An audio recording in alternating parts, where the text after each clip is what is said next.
The African Union member states, represented by their respective heads of state, have made to consider Africa's ties with the International Criminal Court.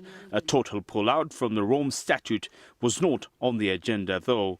Instead, the leaders asked the UN and the court through the AU Commission to terminate the trial of Uhuru Kenyatta and his deputy William Ruto. The UN Security Council and the ICC should work with us to enable the elected leadership of Kenya to fulfill their constitutional obligations by urgently considering deferment of the ICC proceedings against the President and Vice President of Kenya in accordance with Article 16 of the Rome Statutes.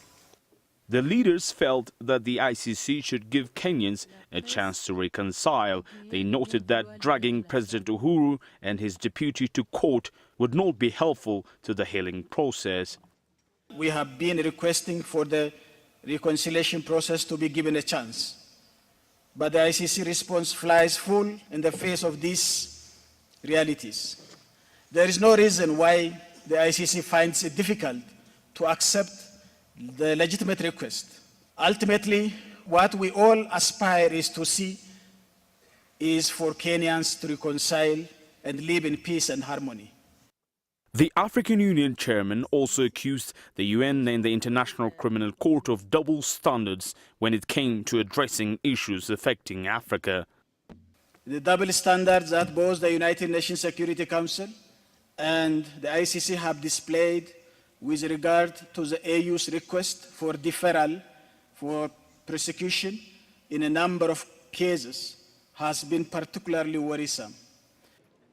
The International Criminal Court still claims Kenya does not have the capacity to dispense justice on its own and doubts if Africa can properly address the question of impunity.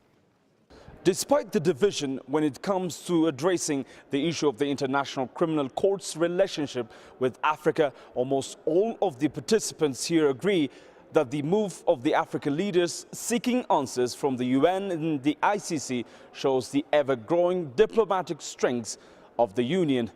Girum, Chala, CCTV at the African Union headquarters in Addis Ababa.